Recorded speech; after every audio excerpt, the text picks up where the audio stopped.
Good afternoon, everyone. It's 3 p.m. on a Thursday afternoon, which means it's another creative communication here on Every Day is a Story All Its Own. This is episode number 56, and I call this Wild, Weird, and Wondrous. My favorite experiences on Route 66. My favorite experiences, of course, include my beautiful bride Tanya's experiences as well. We have been on the road for 50 days so far in 2026. My doing Cyrus Avery and doing a number of presentations on Route 66 about Route 66, but often on Route 66 venues along the route. And Tanya, of course, selling her mid century themed art with a special focus on Route 66. And that's all been going really well. This is a very popular presentation that I do. I've done it on radio, I've done it on podcasts, I've done it in person with a PowerPoint presentation like I'm going to do for you today. I've updated it with some photos that Tanya and I have taken on those 50 days. Not all of those 50 days have we spent on the Mother Road, but an awful lot of them, most of them, I would say. So welcome. I'm glad you're here, and I'll take you through some of our favorite spots, wild, weird, and wondrous on Route 66. Welcome. Glad you could make it either now. Live with me on Thursday afternoon, or I guess Thursday evening across the pond. I know we have audience all over the world, for which I'm very grateful for. And those of you who are listening in 3 weeks on radio on Wednesday night, welcome.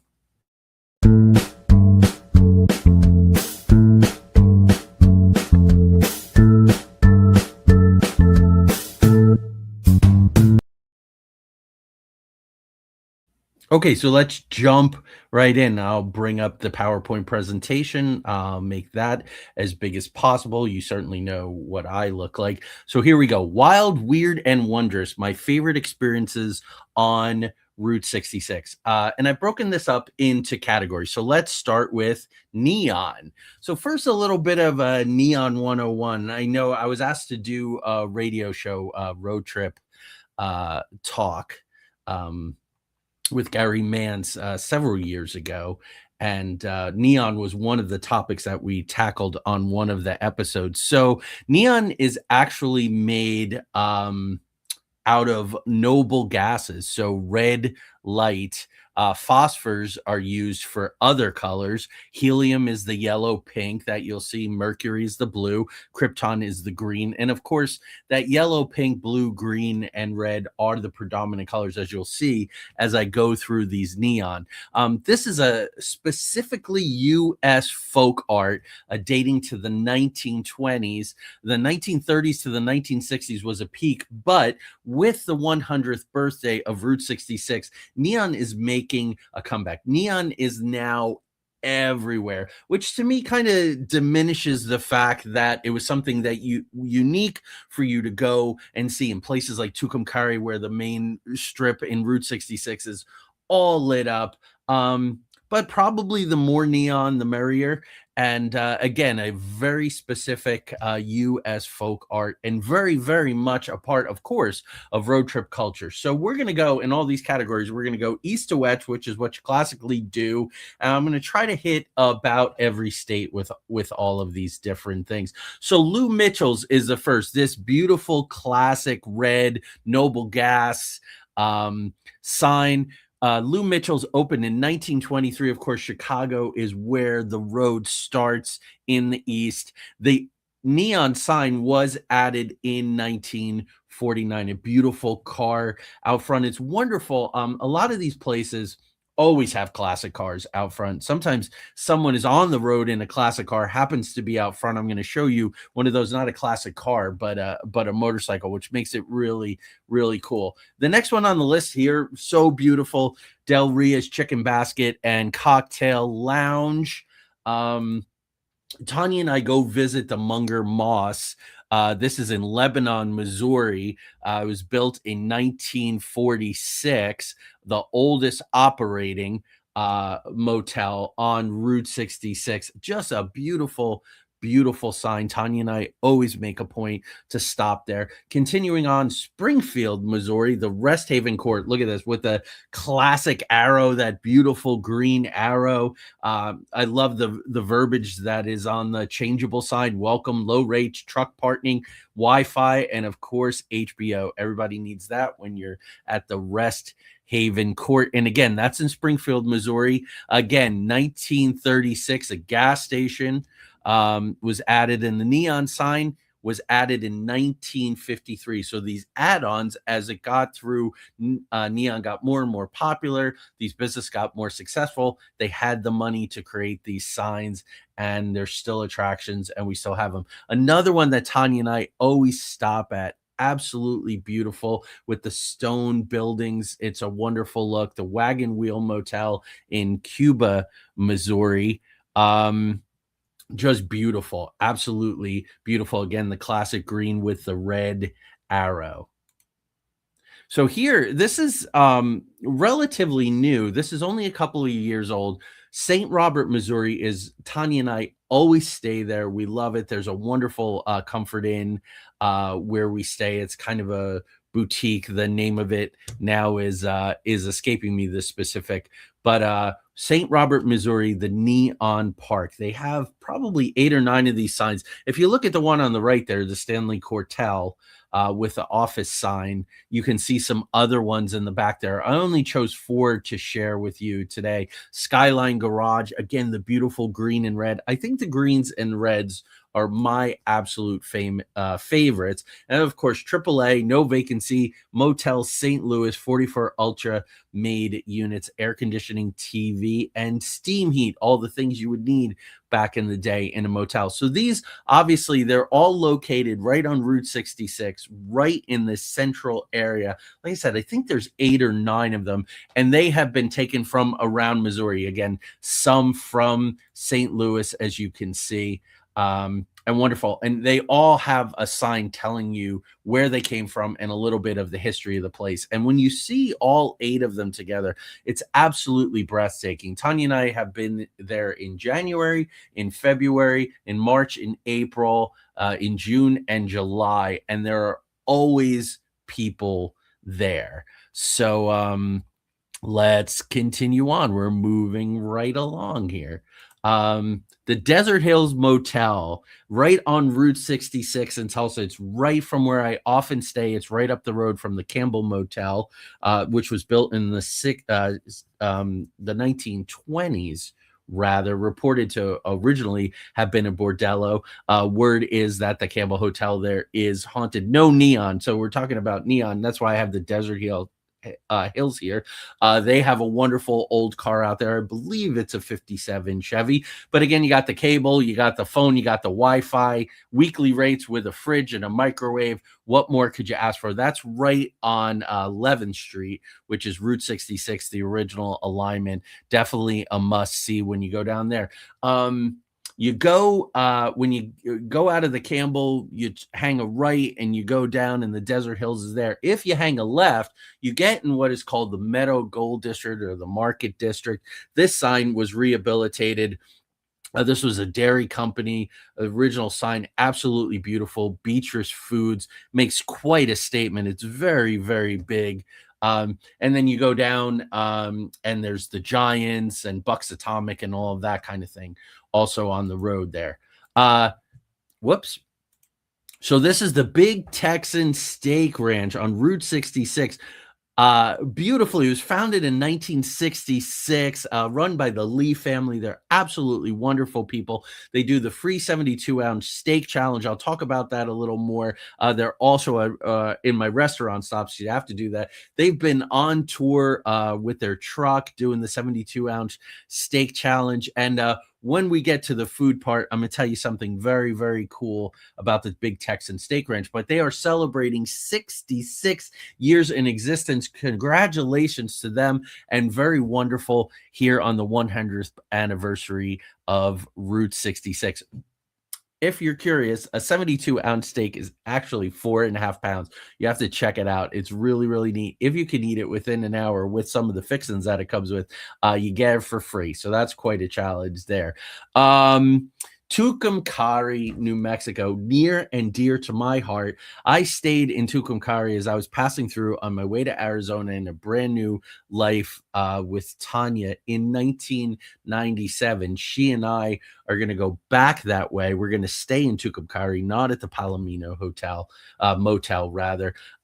Just part of all lit up downtown Tucumcari. Now, in 1997, when I went out there in summer, I think it was June of 97, I did stay at the iconic Blue Swallow Motel. Tanya and I are going to stay there again, and it's just all booked up. You cannot get in there for the rest of this year, as you would expect. There is iconic Munger Moss wagon wheel, which I showed you, and there's the Blue Swallow. So unfortunately, we can't stay there, but we're gonna go visit. We are gonna stay in Tucumcari in October. So let me just check in here. Um, Tanya's actually working on her tribute to the Big Tension, and I'll explain to you why a little later. So let's keep moving forward. We're doing good here. So this is the doghouse. I love this in Albuquerque, New Mexico. Tanya and I are going to be passing through Albuquerque during that same trip. And here is the doghouse drive-in. Tail wagging, hot dog guzzling sausage dog. And the sausages light up. Again, it's got the classic green and red. I'm a fan of that every single time. And the tail, as you can see, goes up and down. So it's actually got three pieces that light in sequence, which is very cool. So again, the tail wagging, hot dog guzzling sausage dog, Albuquerque, New Mexico, the dog house driving. Classic. Get some hot dogs on Route 66. What could be better? So the El Travator Motel, classic, clean lines. I love it. It was first a service station.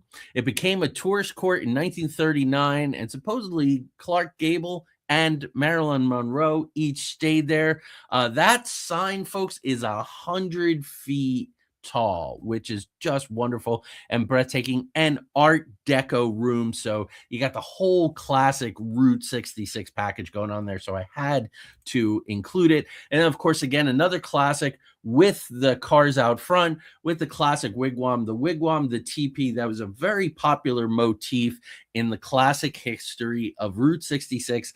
Comes with a little bit of, cultural now, but classic green sign, classic cars out front. That's in Holbrook, Arizona. Tanya and I will be passing through, and will no doubt pay a visit and snap some pics of that. So let's move on to California and the El Rancho Motel.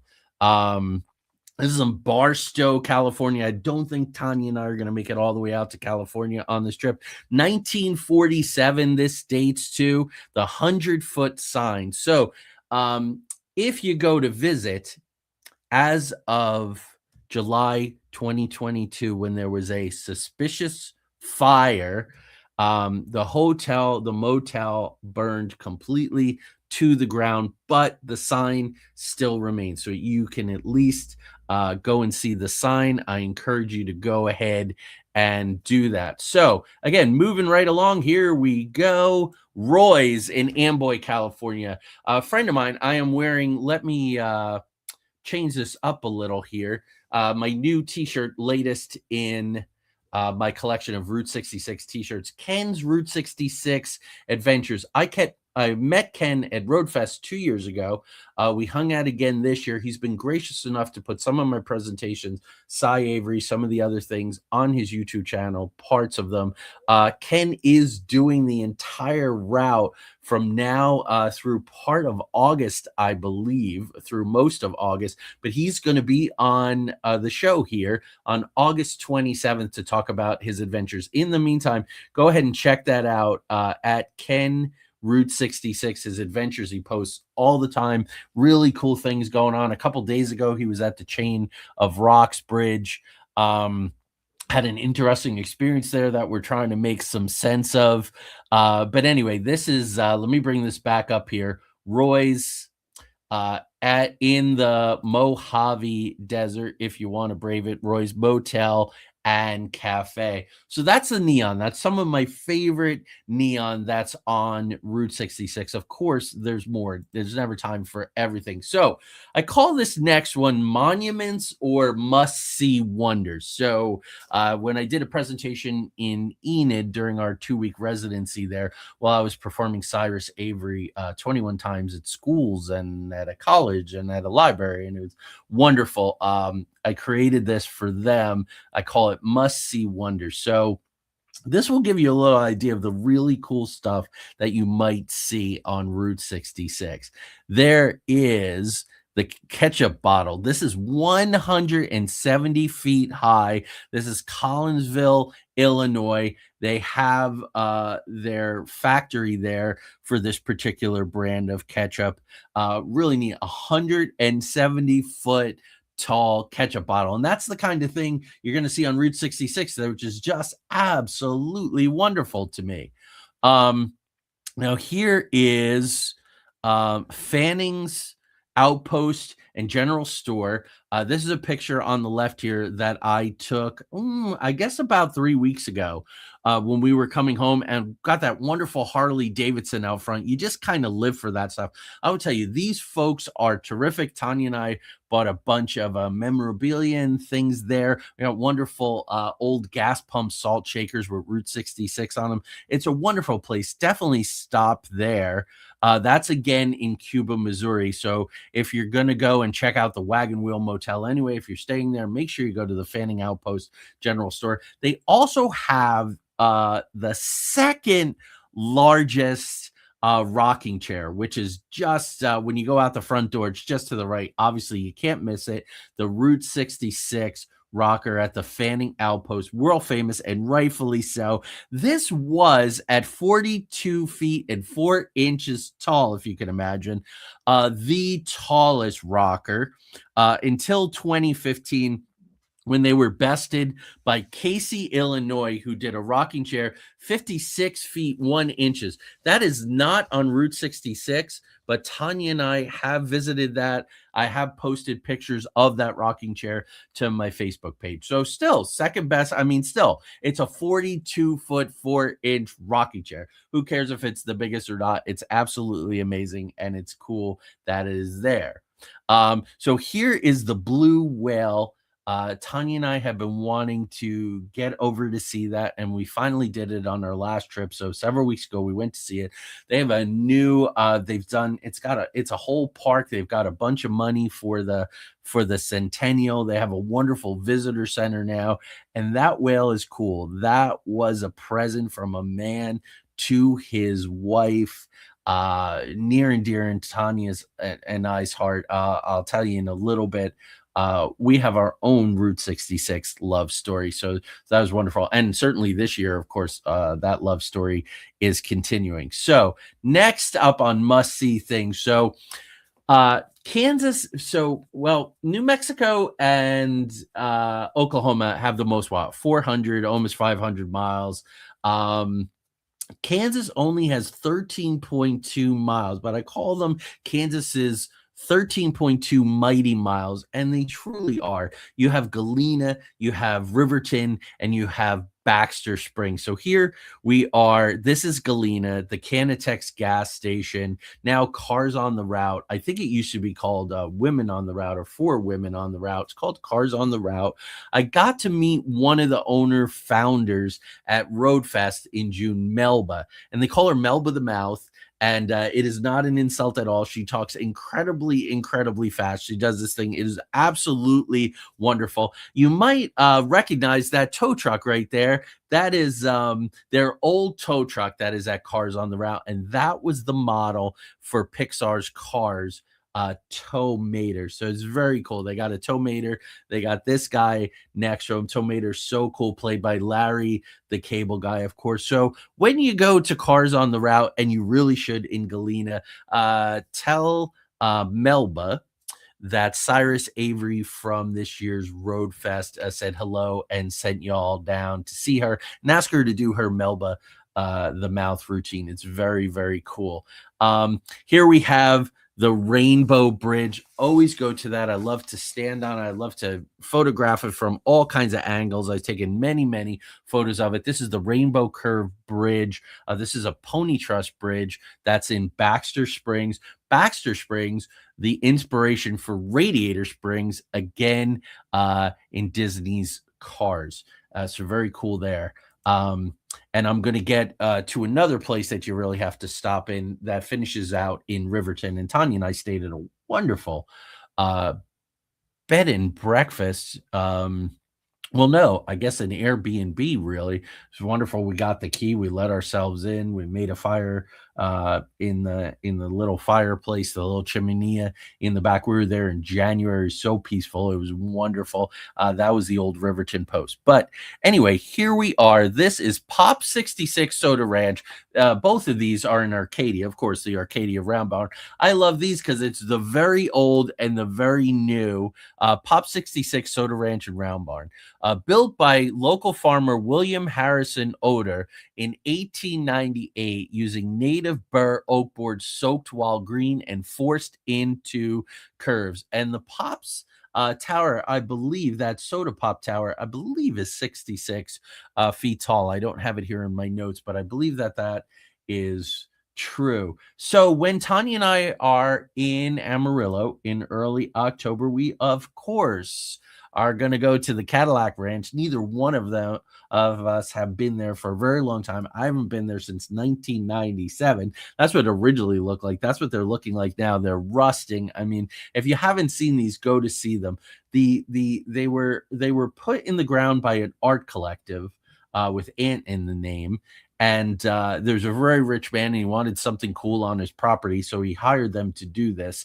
And they started to get spray painted at some point, so it was like, okay, yeah, I believe they even at one point, I don't know if they still do, but supplied the cans. It's probably holding some of the rust together, but we look forward to when we're in Amarillo in Texas for 2 or 3 days, right there on Route 66. We're going to go see that again. So it's 10 Cadillacs buried nose down in the dirt. So let's move on to the midpoint of Route 66. So about a 1,100-mile point, if you were starting out from Chicago, is the Midpoint Cafe with a sign there with a very classic look. Very neat. And then, of course, that's Adrian, Texas. Um, and 1,139 miles to Los Angeles or Santa Monica if you want to go, to the pier. Chicago 1139. So there you go, split right down the middle. A very cool place. We're going to revisit that, I think, with the food section of this. And then here you go. So here's the Painted Desert and the Petrified Forest. So a quick little story here. I think I have time to do this. Yeah, moving right along. So in January of 1997, my life took a unexpected, perhaps because I was ignorant, but took a very unexpected turn, and everything changed for me. I was living in Maine at the time. I was working for a publishing company at the time.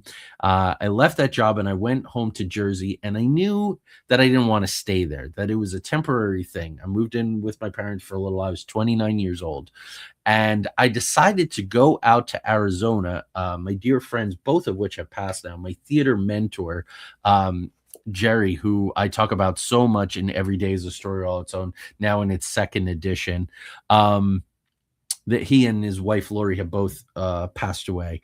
I went out there and worked at their theater for a little while, and everything went well. And they offered me a job running the main stage part of the theater. They also had a children's theater which they were looking after, and so I moved out to Arizona, to the Valley, to Mesa. And I met Tanya when I was out there visiting. I believe I was out there for 6 weeks, and I decided to move out there, of course. So I drove Route 66 from Oklahoma into Arizona. So a very good bit of Arizona also on Route 66. And as I was going through the Petrified Forest and the Painted Desert near Holbrook, Arizona, I had gotten up early in the morning. to get on the road, wanted to get into Arizona that day. Sun was just coming up. There's the Santa Fe Railroad in this painted desert, petrified forest, like come to life from when I was a little kid with a train set.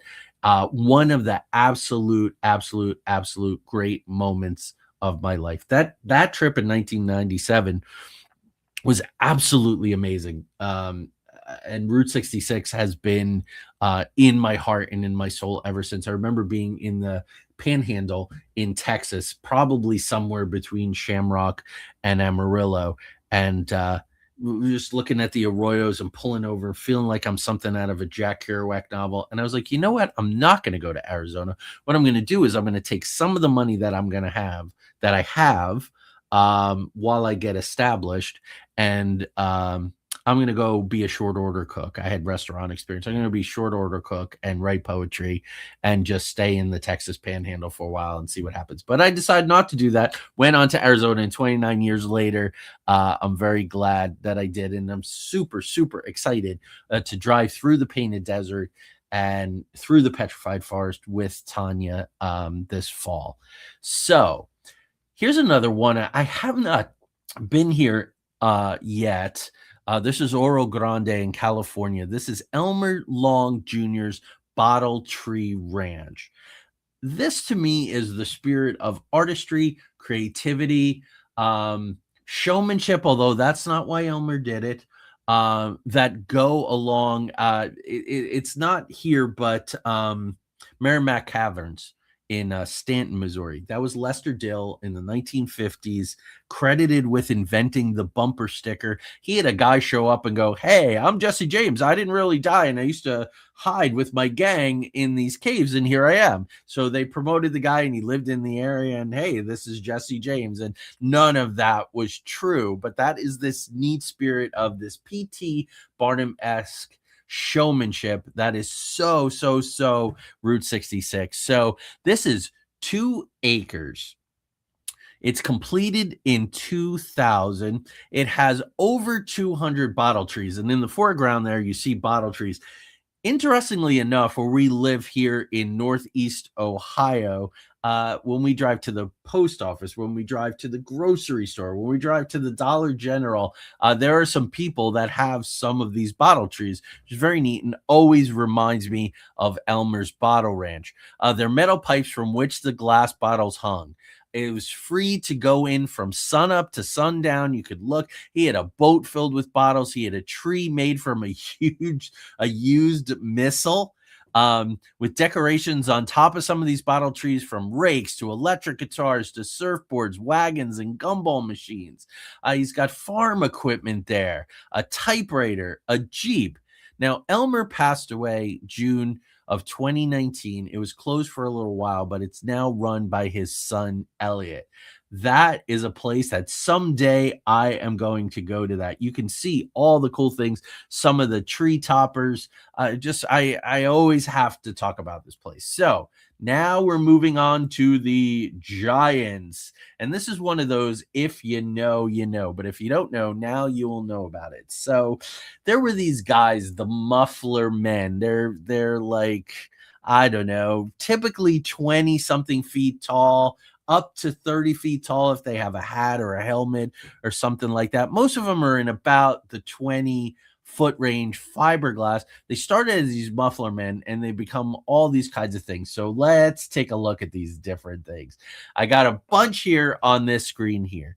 The Gemini Giant, which is nearly 30 feet. He's got that big old helmet there, and he's holding that rocket ship, and that's the Launching Pad Drive-In, originally the Dairy Delight in Wilmington, Illinois. Next to him is the Mega Mayor Muffler Man in Uranus, Missouri. No, it is not Uranus. I'll talk about that soon. He was just put up in 2021. Uranus, technically St. Robert, but Uranus, Missouri, again, just that showmanship that is so part of Route 66. A little bit kitsch, a little bit showmanship, a little bit don't bring your children, but yeah, bring your children and just tell them about it. It's all in good fun.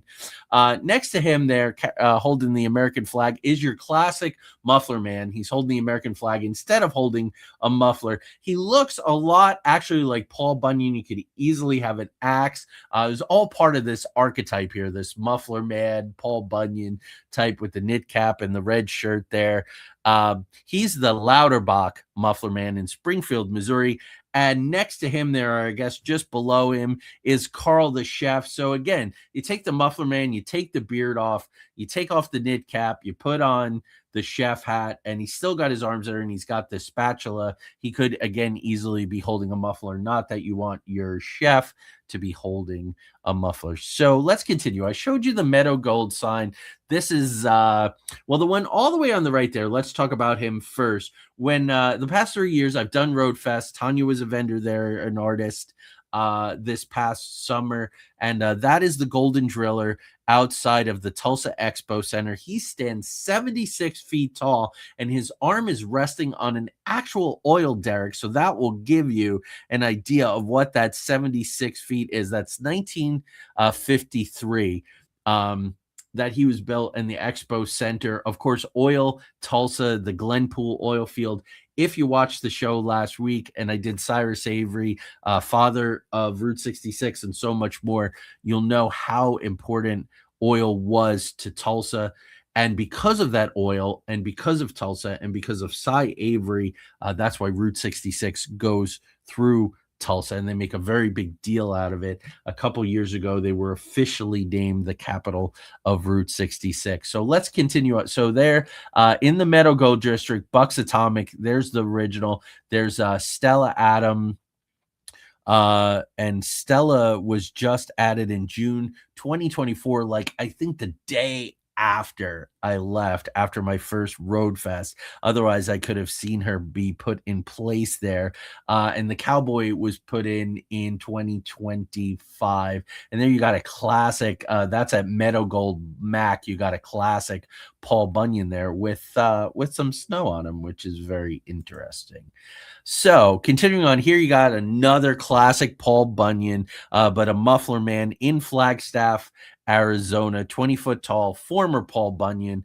There you go. And Los Angeles, California, Chicken Boy.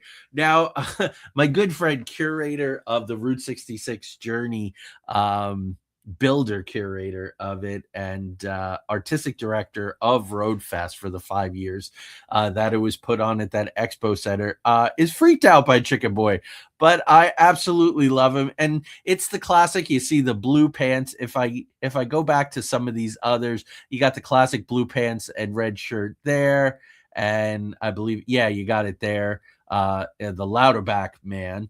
So very classic, and but with the Chicken Boy head and holding the bucket of chicken.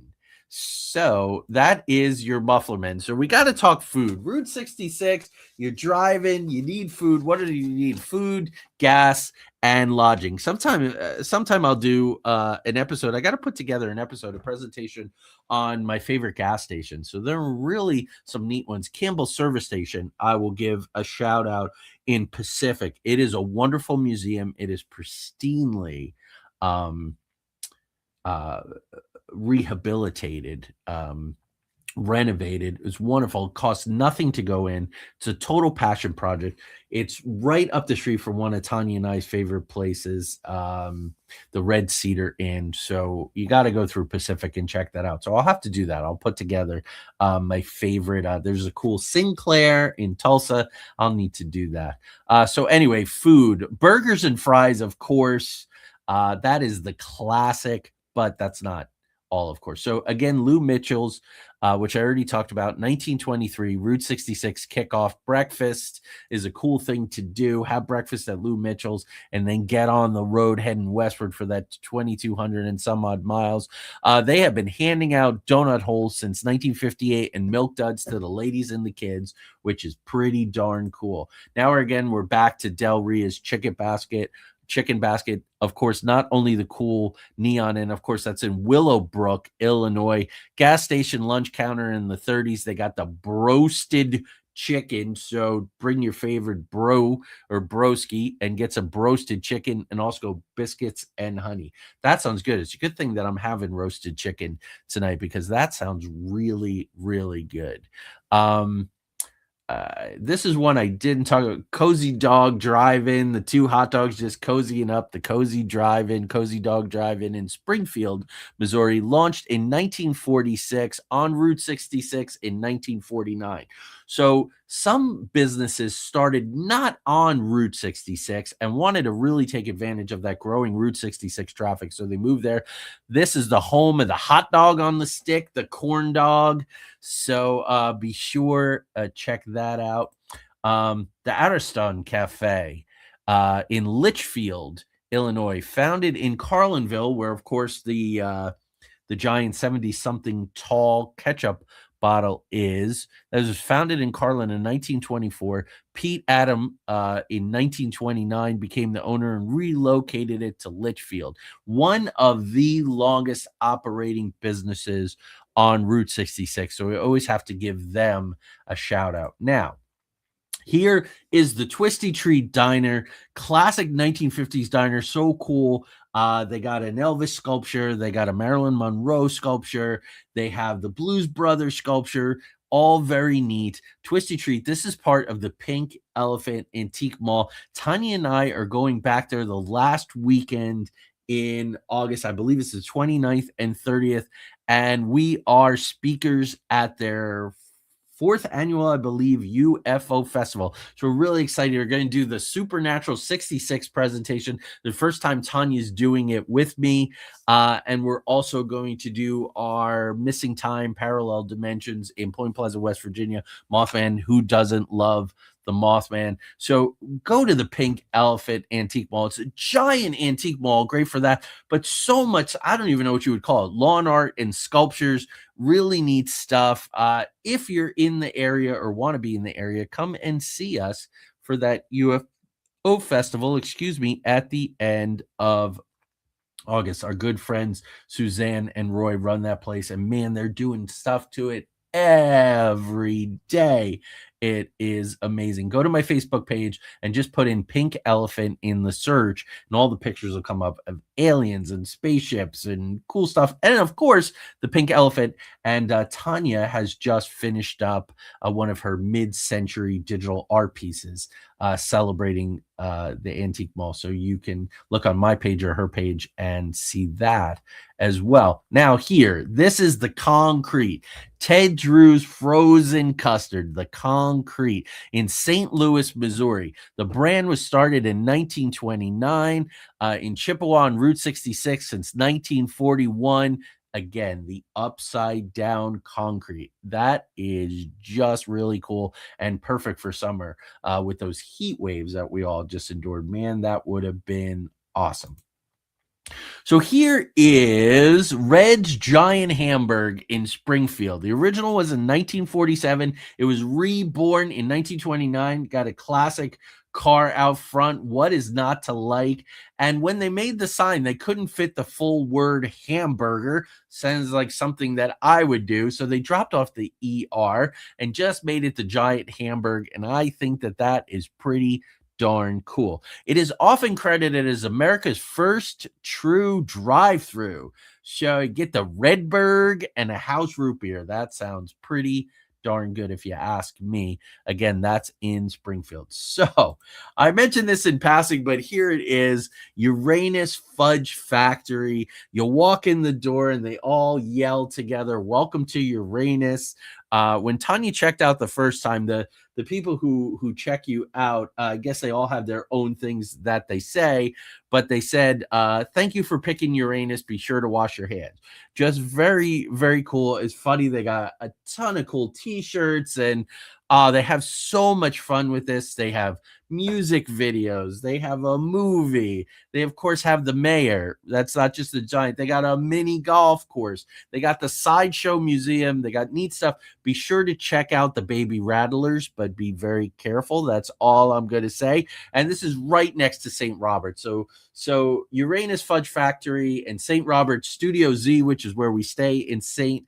Robert, Missouri. Thank you, Tanya, for reminding me of that. It's very cool. There is also, and I didn't put it on here because I have another 66 diner. They look almost exact, but there is a Route 66 diner in St. Robert. Tanya and I went there twice, both ends of the trip. Wonderful, wonderful food there. They do a great patty melt, do great cherry phosphate kind of shake things. You're definitely going to want to check that out. So although it's not on here, I am giving it its love. So here is, I mentioned Riverton. So again, you have Galena, Baxter Springs, and Riverton, all about Disney's cars, all about car culture and the sunflowers that are ubiquitous to Kansas, and just wonderful stuff. My friend Michael Wallace, who's the voice of the sheriff, they got the sheriff's car there. They got Lightning McQueen. In those towns, you could see Doc Hudson's car, voiced by Paul Newman. It's really, really neat. In the old Riverton store, the people are so nice. Again, Tanya and I have spent a good bit of money on everything from magnets to t-shirts to all stickers, all kinds of cool things there. You definitely want to stop at the old Riverton Market. Been there since 1925, so it predates Route 66 by a year. How cool is that? One of the oldest continually operating Route 66 groceries. So again, if you stop in, tell them Cyrus Avery told you that you should stop in and say hello. I feel very lucky. I have Nelson's old Riverton store, 1925 to 2025, our 100th year pen that I got in one of our stops there, talking to those folks. Here's Clanton's Cafe. This is in Veneta. Veneta's a very cool place. Veneta's got some of the giants. They got some cool stuff going on there. This is the oldest continuously family-owned restaurant, chicken fried steak. And I love me some chicken fried steak. As a matter of fact, at the Route 66 and diner, the second time I got the patty melt, the first I got the chicken fried steak with some eggs and some hash browns. It was absolutely wonderful. But check out Clanton's Cafe again, oldest continuously family-owned restaurant. Very, very neat. Equally impressive is the Rock Cafe. As you see, it's made out of stone there. It's got a wonderful sign. And this is since 1939. Now, it was owned by Don Welch, who inspired Sally Carrera, the Porsche, in Pixar's Cars. So there you go. You're getting a little bit of Disney Pixar 101, who the different cars and all are inspired by. Okay, so here we are. We're back again to the Big Texan Midpoint Cafe. Don't forget the free 72-ounce steak if you can eat it in an hour. 4.2 pounds, I believe. Let me just check that out for you in case your threshold is different than that. Where is it? Gosh darn it. Sorry about that. Yeah, I think it's 4.2 or 4.5 pounds. Big 72-ounce steak. So there you go.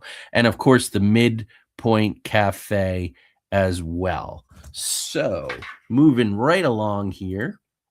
This is the 66 Diner in Albuquerque. Tanya and I will be stopping in there for sure. The Route 66 Diner in St. Robert looks very similar to this, as does the Twisty Treat Diner. Exactly what you would expect, a retro diner on the original alignment. I already talked about, again, if you're craving some hot dogs, go to the Doghouse Drive-In in Albuquerque. We'll be visiting both of those, the 66 Diner and the Doghouse Driver.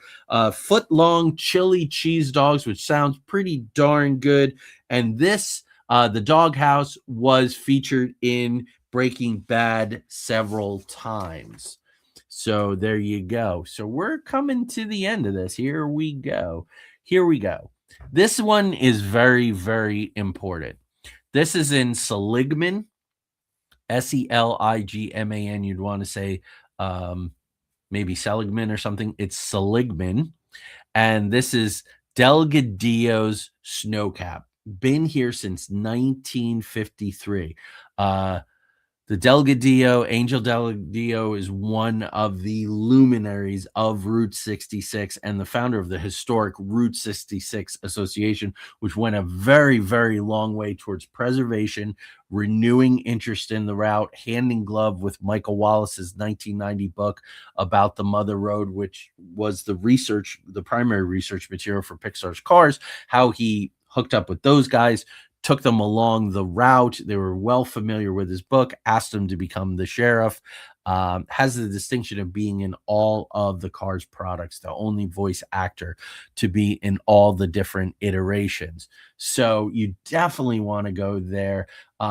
Angel's barbershop, which is right there. I mentioned Wade Bray, who is the curator, artistic director of Roadfest, curator of the Journey, which is amazing. These octagons, absolutely, absolutely cool. I think 40,000 square feet, just amazing at Roadfest, and hopefully going to have a new home in perpetuity. It certainly deserves that. He created a really cool museum like installation for Angel at his barbershop. So, no reason not to go visit Seligman. And this is Mr. D's, which my friend Jim Hinckley, my colleague Jim Hinckley, talks about a lot. Mr. D's on 66 Diner.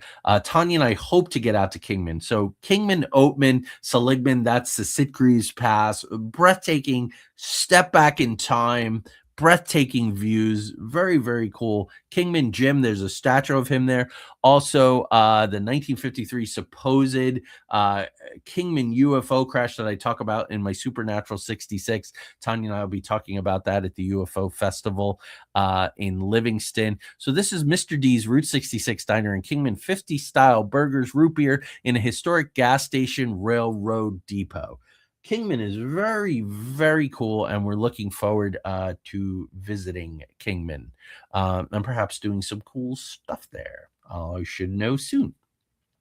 So this, I had to put this up here. The photo's a little blurry. Pizzerias are not pizzerias are just not ubiquitous on classic Route 66. They just aren't. So I found this Cross-Eyed Cow Pizzeria because some people absolutely love pizza. I was doing a show on a radio show about food places, and I was determined to find a pizzeria. So there you go. This is in California in Oro Grande. So you can go visit Elmer Long's Bottle Tree Ranch and get some pizza at the Cross-Eyed Cow Pizzeria. This was established in the middle 2000s. So again, not classic Route 66, but here because it's a pizzeria. Now, I close this with the Mitla Cafe. This is in San Bernardino. San Bernardino, birthplace of McDonald's, of course. Ray Kroc and that whole thing. 1937, the Mitla Cafe. Mexican-American food. Totally authentic. Super, super popular. Tacos Dorados, which is the hard shell. Now, there was a guy named Glenn Bell, and he became very interested in the Mitla Cafe.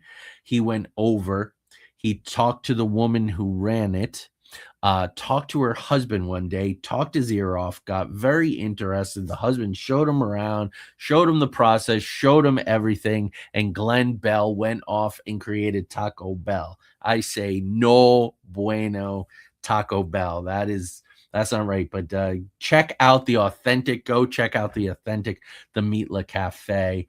And then one last screen, of course. This is a companion piece to my Supernatural 66. You can go back and watch that. That is episode 223 of Into the Outer Realms. Do this presentation everywhere. Like I said, Tanya and I are going to do it in Livingston. So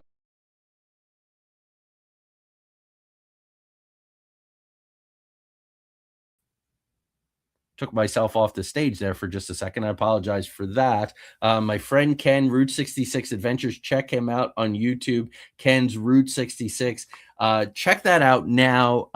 Follow his Facebook page, Ken's Route 66 Adventures, because again, he's going Chicago all the way out to Santa Monica over the next several weeks. It should be very, very cool. And then he's going to come on the show August 27th and talk about all those really cool adventures. Next week, in preparation for my August 8th, I'm going to have a producer from Hollywood come on, talk about her book, Hollywood Money Traps. It's the do's and don'ts of investing in the film industry. Wonderful. I just published my review of that book today, 5-star review. You can find that on Goodreads. You can find that on my New Mystics review page. On some of my social media, there's a link as well. But next week, I'm going to do another of these creative communications at 3 p.m. And it is what I feel are must-read books about the film industry, written about different eras of the film industry, written by screenwriters, written by producers, so on and so forth. So I'll show you those books. Those always tend to be very popular episodes when I share my favorite books on a subject. So I'm going to do that. So that's all for this week. Get you out of here a little early. I ran a little long last week. There was so much to talk about Cy Avery and probably still didn't do it justice. So you all have an excellent week, and I will talk to you soon. Thanks for